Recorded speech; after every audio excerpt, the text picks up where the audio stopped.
안녕하세요 여러분, 세상 돌아보기입니다. 오늘은 23년 6월 28일입니다. 울망졸망국주 하나 골랐고요. 어제 한국형 호위함 3 충남함에 대한 이야기를 이제 드렸는데, 자료 조사를 하면서 보니까 그 소나 체계에 관심이 좀 생겼어요. 이 함정하고 우리 충남함하고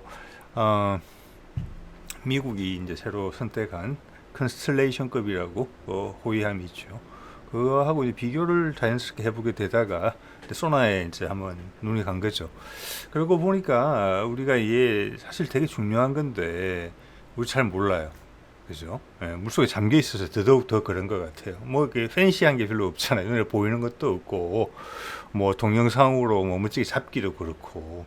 근데 우리 같이 삼면이 바다로 둘러싸여서 있고, 또 뭐 세계 군사 강국들의 잠수함들이 항상 다니는 아주 복잡하고 바쁜 곳이죠. 그래서 우리도 잠수함 전력을 신경 많이 쓰는 것이잖아요.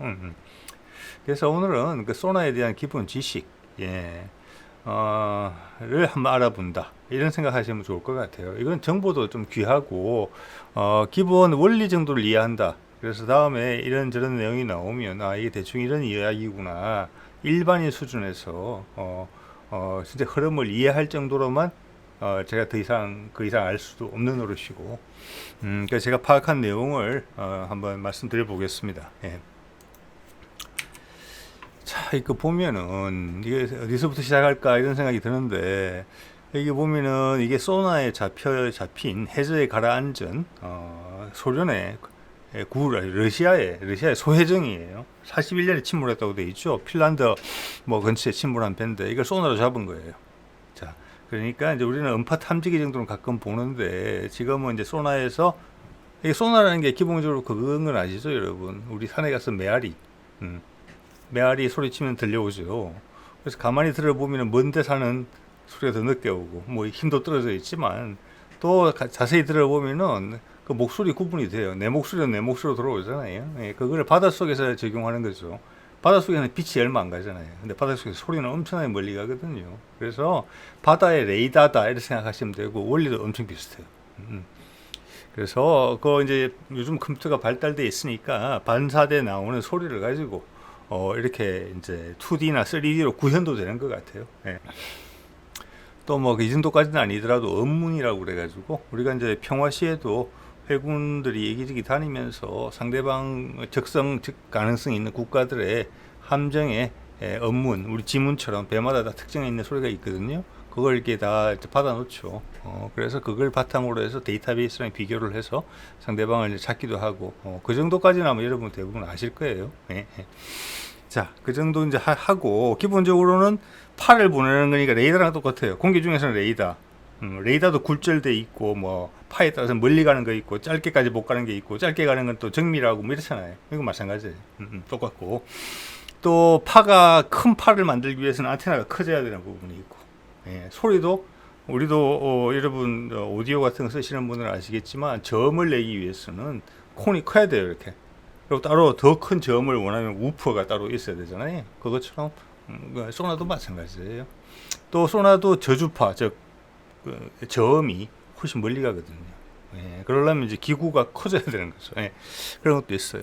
능동 소나, 수동 소나 이런 표현도 대부분 아실 텐데, 능동 소나는 뭐냐면은 내가 소리를 내는 거예요. 빵 내서, 그리고 메아리랑 똑같은 거죠. 맞고 오는 걸 보고 내가 아는 거죠. 그죠? 레이더도 그렇죠.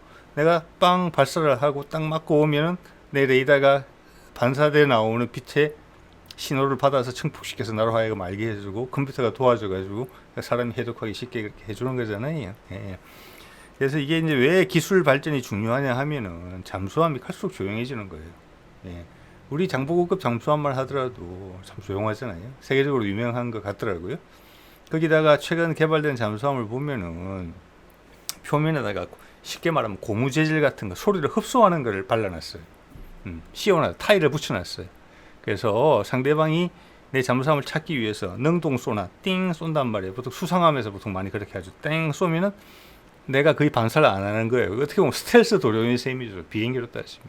그런 게 있고, 수동 소나는 뭐냐면은 내가 소리를 내는 게 아니고 나는 가만히 있어 상대방의 소리만 듣는 거예요. 여기 이제 수동 소나고 대부분의 잠수함은 이 방식을 취하고 있습니다. 능동 소나는 잠깐만 쏘더라도 내 위치가 금방 발각이 돼요. 물속은 다른 잡음이 곁에 없기 때문에 내 위치가 금방 노출되거든요. 네, 그래서 잠수함은 대부분 수동 소나를 쓰는 거예요. 네. 자, 이제 그런 이유로 인해서 잠수함은 갈수록 조용해지니까 그 잠수함을 찾는 소나는 갈수록 더 정밀해져야 되는 거예요. 그래서 이제 기술 발달 이게 추세가 좀 있어요. 그러니까 우리가 어디만큼 따라가 있느냐, 분명히 국산화 방향으로 가고 있거든요. 보면 그걸 한번 짐작해 보려고 하는 거예요.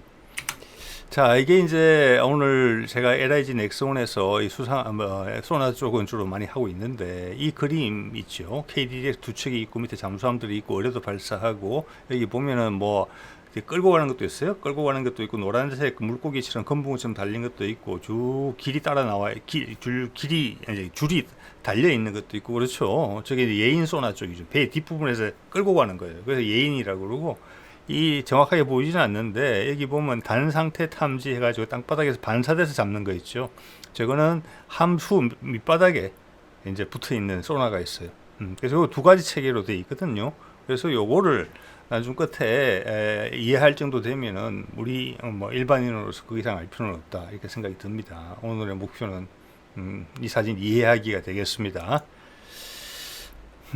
자, 이게 정조대왕함의 사진인데, 이게 보면 모형인데, 이 앞부분에 대부분의 구축함들이 이렇게 생겼어요. 세종대왕급도 이렇고, 앞에 보면은 함저에 불뚝하게 크게 생긴 게 있죠.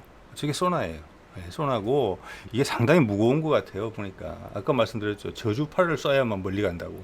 그러니까, 저주파를 만들어, 이게 아마 10톤 이렇게 넘어가기도 하는 것 같아요. 무게가. 저주파를 만들려니까 소리톤이 커야 돼요. 예, 레이더도 그렇잖아요. 그죠? 뭐 VHF 레이더 같은 것은 이렇잖아요. 안테나를 쫙 펼치잖아요. 그런데 뭐 KFX에 들어가는 뭐 KF21이죠. 거기에 들어가는 레이더는 X밴드니까 한 알갱이 하나 요만하잖아요. 전체적으로 이 정도밖에 안 되고 거기에 뭐 1000몇백 개의 작은 레이더가 들어가는 거잖아요. 그래서 이제 여러 가지로 모여 있는 걸 어레이라고 부르죠. 어레이 영어로. 예. 소나도 마찬가지입니다. 안에 여러 개가 들어 있어요. 소리 내고 받기도 하고. 자, 그래서 그런 크기의 중량의 무게가 있기 때문에 호위함에서는 이 앞에 이렇게 못하고 배 가운데 다는 것 같아요. 그러니까 배 바닥에 밑에서 다는 거죠. 네, 그렇게 하는 거고, 이것은 앞부분에 다는 거는 보통 능동 소나예요. 능동 소나는 내가 소리를 낸다는 거잖아요. 소리를 내고 내가 또 그 소리를 받는 거예요. 그래서 그것을 단 상태라고 그래요. 단 상태. 즉 발신은과 수신은이 동일해요. 자, 이거 이제 앞부분에 있는 그 약점은 뭐냐면, 옛날에는 다 이거였죠. 이게 약점이 뭐냐면 갈수록 조용해지니까 여기는 잡음이 심해요. 선체에 붙어 있기 때문에 파도가 계속 때리고 가잖아요. 그런 데서 섬세함이 좀 부족하다. 그 정도로 잠수함들이 조용해졌다. 옛날에 아무 문제 없었는데. 이게 첫 번째고, 두 번째는 단 상태, 내가 쏘고 내가 받는 거를 같이 하니까 여기서 기본 잡음 수준이 높다고 해요. 실제 적의 소리를 찾아내기 위해서는 내 잡음 수준이 아주 낮아져야 되는데, 아까는 외부 잡음 말씀드렸지만 좀 전에는 같은 기기로 주고받음을 동시에 함으로써는 스스로 내재적인 잡음 수준은 상당히 높다는 거예요. 그게 단 상태의 약점이에요. 그래서 이거는 아주 도발적인 상대방의 위협, 분명한 거, 이런 거를 찾는 데 주로 이제 활용되는 부분 같고, 정밀해진, 너무나 조용해진 잠수함을 잡는 데는 저 뒷부분에 있는 예인 소나로 되어 있는 부분으로 기술 발전 추세가 있어요. 왜냐, 배로 끌고 가니까 일단 배로부터 멀어져 있잖아요, 한참. 그런 부분이 있어서 일단 잡음이 적고, 또 능동, 수동 분리도 돼요. 또 1차적으로는 수동이 먼저 발전을 했어요. 수동만 하더라도 상당히 훌륭한 것 같아요. 예. 거기다가 이제 능동까지 지금 덧붙여지는 추세예요. 예. 우리 호위함에서 구축함으로 넘어가는 그 사이에서도 그런 기술적 발전이 적용되는 것이 보여요. 예. 또 하나 이제 예인 소나가 좋은 것은 뒤에도 설명드리겠지만, 이게 뭐 길이가 몇백 미터 되기도 해요, 보니까. 그래서 이걸 끌고 가는 것도 일이에요. 그래서 톤수가 제법 돼야 돼요, 이걸 하려면. 그런데 이게 유리한 점이 물의 수심에 따라서 수심을 조정할 수가 있어요. 어느 깊이까지 퐁 담글까. 예. 또 그것을 추이를 줄 수도 있어요. 예를 들어서 뭐 100m 수심 50m부터 수심 200m까지 이런 식으로. 그게 웬고하니 물속의 상황이 달라요. 예, 뭐 특히 수온에 따라서. 그래서 음파가 거기를 튕겨 나오는 경우가 있어요. 그리고 돌파를 못하는 경우도 있고. 그럼 거기에 잠수함이 숨으면 그것은 가까이 있어도 우리가 못 찾는 거예요. 자, 그것은 어떻게 보면 함재 소나의 약점이기도 해요. 항상 저 위에 달려 있으니까 바로 배 밑에. 근데 예인 소나는 내가 수심을 조정할 수 있다. 그래서 잠수함이 숨을 만한 곳을 찾을 수도 있다. 물속 상황을 더 면밀히 살필 수 있다. 그런 점에서도 훨씬 유리한 점이 있는 거예요. 그래서 예인 소나로 분위기로 간다. 예, 이렇게 보입니다, 지금. 자, 이거 보면은, 이거는 뭐, 어디, 박사 논문에서 찾은 건데, 워낙 사진이 없어가지고, 뒤에 보시면 뭐 영어로 몇 개 적어 놨는데, 크게 신경 쓰시지 마시고, 보면은 소나가 두 개 있어요. 예인 소나가 두 가지라는 것만 보시면 될 것 같아요. 하나는 심도 변경이 가능한 예인인데 능동 소나예요. 내가 발생시키는 거예요, 음파를. 그리고 좀 전에 말씀드린 대로 선배열 예인 소나가 있어요. 저거는 수심만 전담하는 거예요. 좀 전에도 말씀드렸지만 끌고 가는 것에 예인하는 소나에 훨씬 유리한 점에 대해서 말씀드렸어요. 일단 주위에 소음이 적다는 거, 그리고 길이를 길게 해서 다양한 배치를 할 수 있어요. 그래서 상대방의 위치 같은 걸 찾는데 훨씬 더 이게 섬세함이 구조적으로 가능해요. 길이 따라서 함으로 인해서. 또 하나 아까도 말씀드렸지만 내가 신호를 내고 동시에 받을 때는 내재된 잡음이 제법 높다고 그랬잖아요. 특히 요즘 기준으로는. 근데 요거는 그걸 분리해 놨잖아요. 끌고 가면서 능동과 수동을 분리해 놓은 거예요. 그러면서 전체적으로 앞에 것보다 개별적으로 훨씬 유리한데, 이거 분리까지 해놨으니까 훨씬 더 유리한 거죠. 앞에 것보다. 그러니까 이게 메인으로 가는 것 같아요. 여기에 이제 큰 기술력의 핵심이 여기 있겠죠. 지금 최신 것은 미국도 만들지 못해요, 이거에. 결국 수입으로 선택했잖아요, 그들도. 그들도 이제 예인 소나를 채용하기 시작하거든요. 이번에 컨스텔레이션 호위함부터. 그래서 제가 이 관심을 가지고 보게 된 겁니다. 레이시온이 개발하려다가 몇 년 동안 헤맸어요. 그러다 결국 포기하고 검증된 탈레스 것을 샀단 말이에요. 그런데 우리는 국산으로 가는 거예요. 이젠 뭐 그렇게 새삼스럽지도 않죠. 다른 무기체계에서도 다 그렇게 하고 있으니까. 해저에서도 그렇게 하고 있다는 겁니다. 네.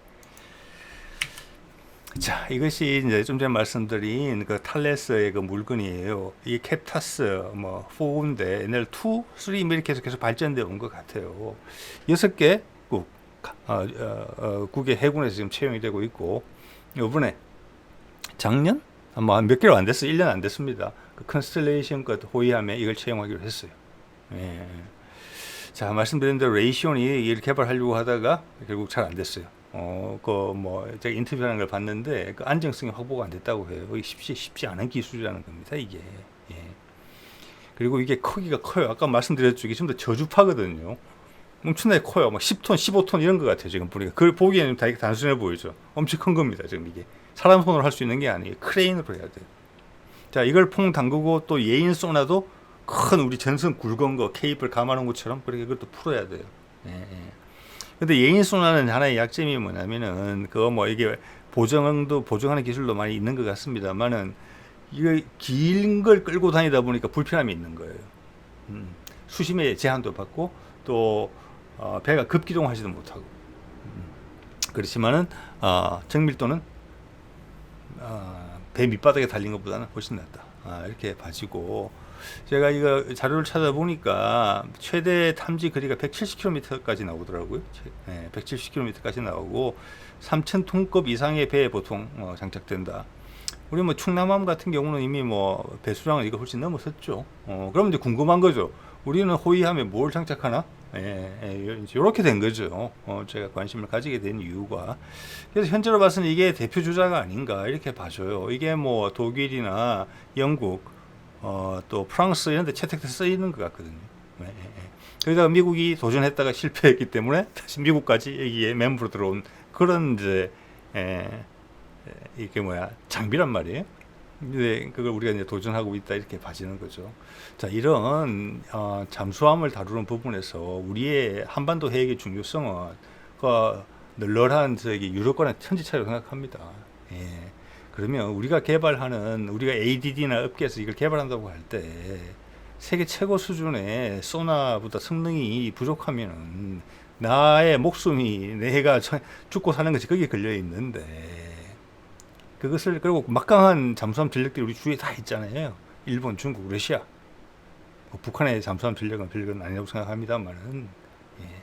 그리고 미국의 잠수함도 들어와 있을 거고 나토의 다른 나라들의 잠수함도 들어와 있을 거잖아요. 예. 자 그러면 그런 걸 감안했을 때 우리의 이 기술은 세계 최고 수준보다 높아야 되는 거예요. 최소한 동등 이상이 돼야지 국산으로 간다고 말할 수 있는 부분이라고 봐지는 거예요. 정황을 봤을 때. 예. 자, 그래서 이제 탈레스 채용한 국가들의 사진을 이렇게 이제 보여드리는 것이고요. 이거 탈레스의 사진입니다. 이게 이제 물에서 약간 헤엄을 이렇게 물을 잘 해체해야 되니까 저렇게 돼 있는 것 같고 이게 엄청 크다는 말씀을 제가 드리는 겁니다. 무게가 뭐 15톤 뭐 이렇게 되는 것 같아요. 그래서 우리 걸 한번 살펴봤어요. 살펴봤더니 우리는 예전에는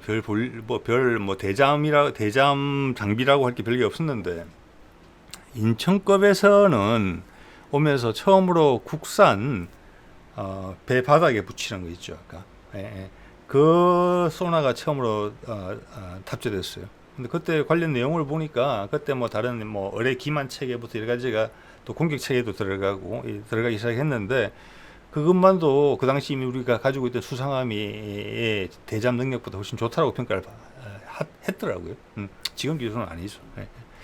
그래서 예인 소나가 처음 들어간 거는 이 대구함에서부터 들어갔어요. 그러니까 대구함은 예인 소나도 있고 앞에 함저 소나도 있어요. 그리고 이 예인 소나는 그냥 수동 소나예요. 예, 수동.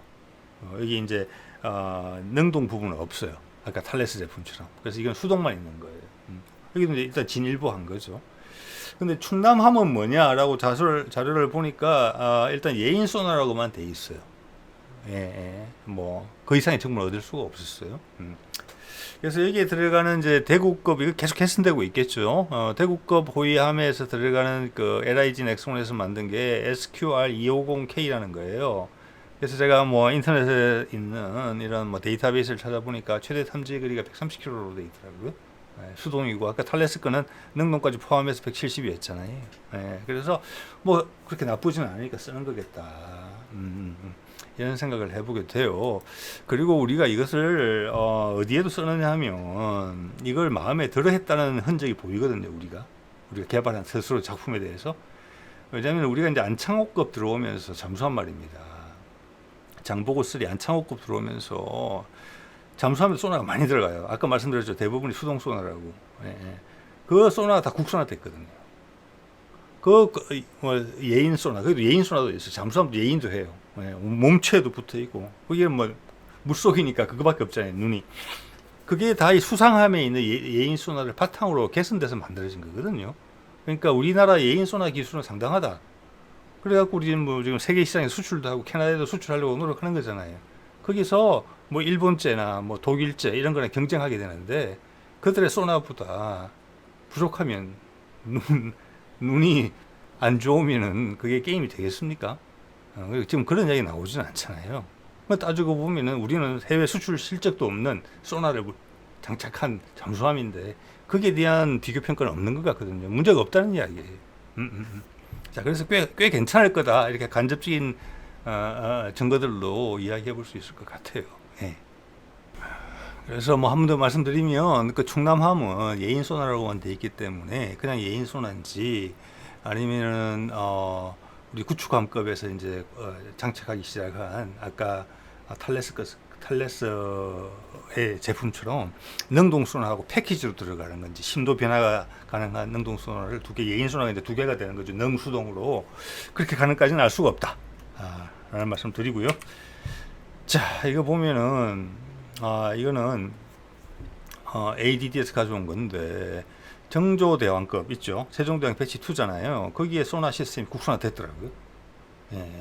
그래서 제가 그 말씀을 드리는 거예요. 우리 충남함에도 이게 들어갔을 수도 있겠다라는 생각이 든다는 거예요.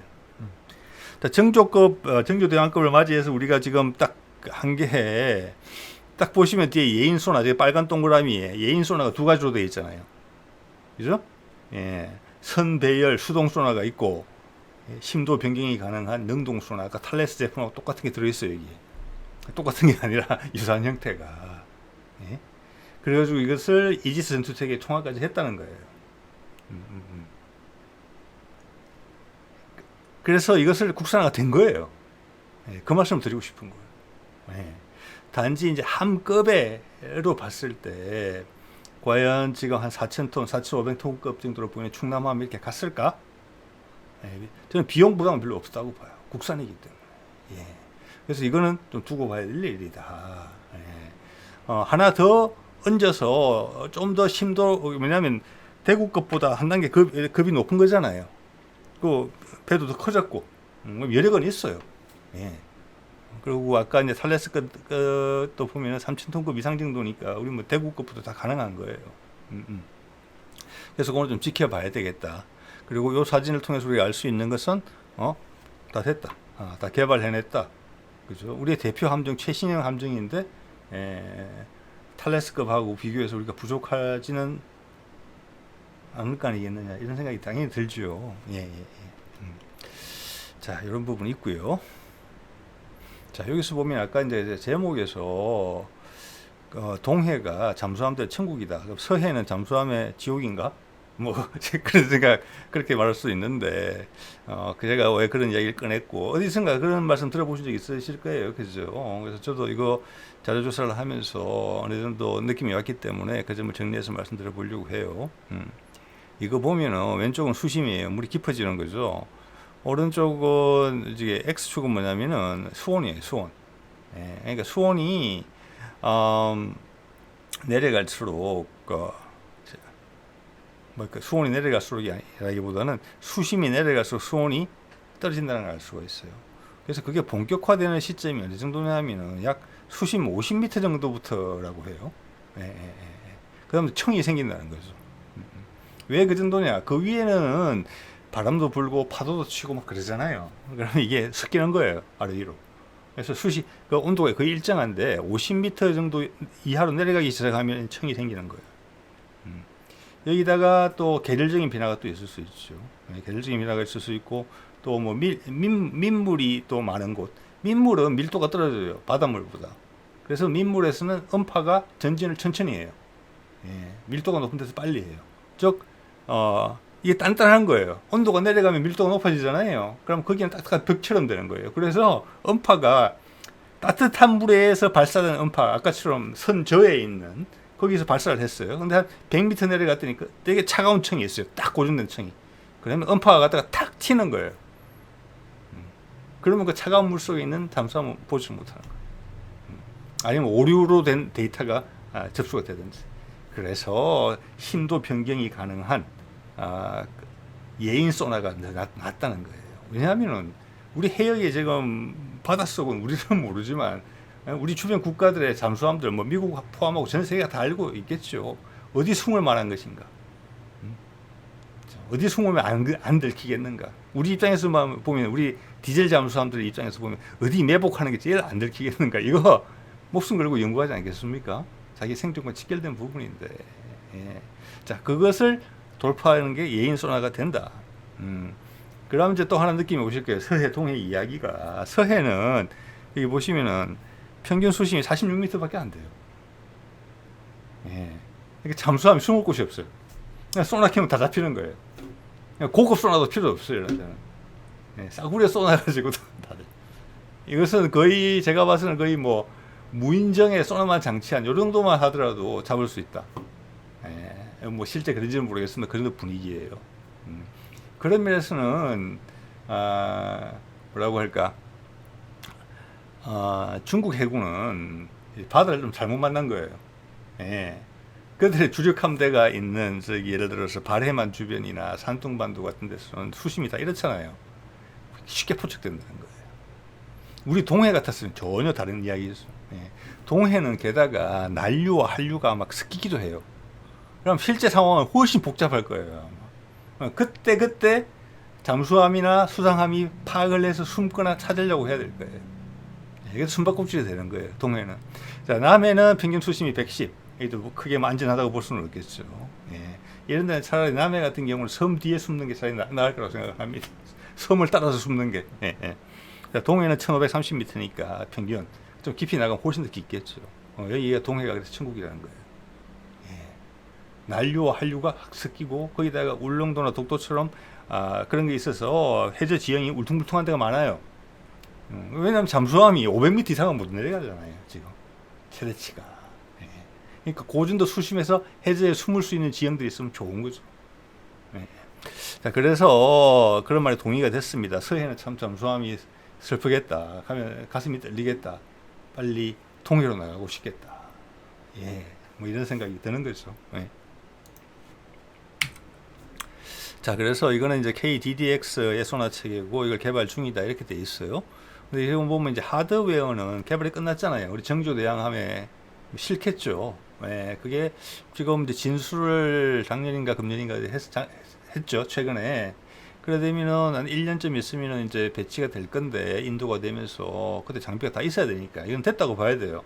저 소나 체계, 예인 소나 체계는 다 된 거예요. 상당히 훌륭한 수준으로 짐작한데 정황을 봤을 때. 그러면 KDDX에 가면 뭐가 달라지느냐? 하나 첫 번째 달라지는 것은 이제 우리 정조대왕함만 하더라도 스파이1 레이더에 이지스 전투 체계를 적용했잖아요. 미국 전투 체계잖아요. 근데 이제 KDDX로 오면 전투 체계가 우리게 되는 거죠. 우리 거랑 연동이 되는 거죠. 이제 기술적으로 어려움은 없다고 보지만 의미가 있죠. 모든 게 다 국산화되는 거니까 이 배는. 자, 두 번째 이제 하나 재미있는 부분은 그게 있어요. 서로 연동이 된다는 부분이 있어요. 그게 잘 눈이 가더라고요. 연동이 된다는 게. 예, 나머지 부분 제가 이제 설명을 드렸어요. 그죠? 함저에 있는 소나를 사용하는 방법과 예인 소나인데 능동하고 수동이 두 개가 같이 있죠. 그래서 물속에 이제 관을 이제 여러분 이해를 하시게 될 거예요. 예, 저렇게 끌고 가면서 조개를 찾는다는 거예요. 저 파이프라인, 조리 움직이면서 계속 찾는다는 거거든요. 그러면 왜 저기를 가느냐? 저기는 아마 온도차나 밀도차 때문에 함저의 소나로는 잘 찾기가 어려운 부분이었을 가능성이 높다. 여기를 막 휘젓고 다니는 거죠, 이렇게. 그물로. 네. 자, 거기다가 이게 쓰는 송신 정보 연동이라는 게 있어요. 다른 함과 그 정보를 공유한다는 거예요. 이렇게 되면은 아까도 뭐 백수십 킬로 되잖아요. 그렇게 되면은 이 KDDX 함이 몇 척이 뜨면은 그 근처 바다를 이잡듯 뒤질 수 있다는 거예요. 그것을 누군가가 이게 있는 뭐 함대 사령관이나 함장 입장에서는 그 정보들이 여러 센서에서 온 정보들이 통합돼서 하나로 딱 나타난다는 거예요. 광대한 영역에 있는 것들이. 거기다가 AI가 이제 대안을 제시해 주겠죠. 이 방법으로 공격하는 게 제일 효과적이겠다. 자, 우리 한반도 해역이라면은 이렇게 서로 송신정보 연동한다는 부분이 상당히 클 것 같고, 이게 소위 말하는 그 모자이크 전장이라는 그런 개념이잖아요. 한 배가 모든 역량을 다 가지고 있을 필요가 없지요. 서로의 기능을 나눠서 갖고 있는 거예요. 그리고 서로 약간 중복되게. 그래서 하나가 구멍이 나더라도 쉽게 내 전력이 급격하게 떨어지지 않게 하는 거. 예. 자, 그렇게 봤을 때는 아까 우리 호위함 말씀을 드렸는데 이제 좀 있으면 또 호위함 네 번째 FFX4도 할 거잖아요.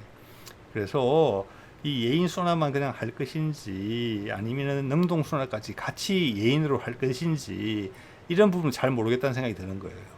예, 다 하면 다 좋겠지만 비용이 올라가잖아요.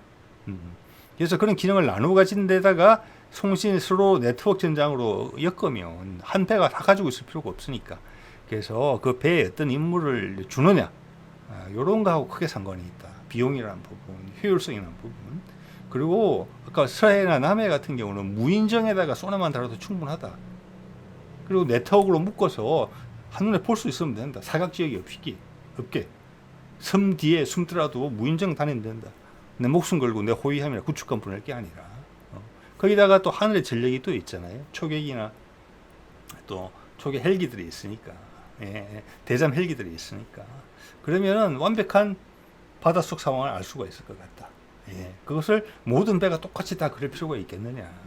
예, 그래서 우리 한반도 해역은 해역대로 그런 게 있을 것이고 최적화된 솔루션이 또 대양 함대로 가서 항모 전단이 운용하기 위한 또 최적의 모자이크 전장에 대한 개념이 또 있지 않겠느냐.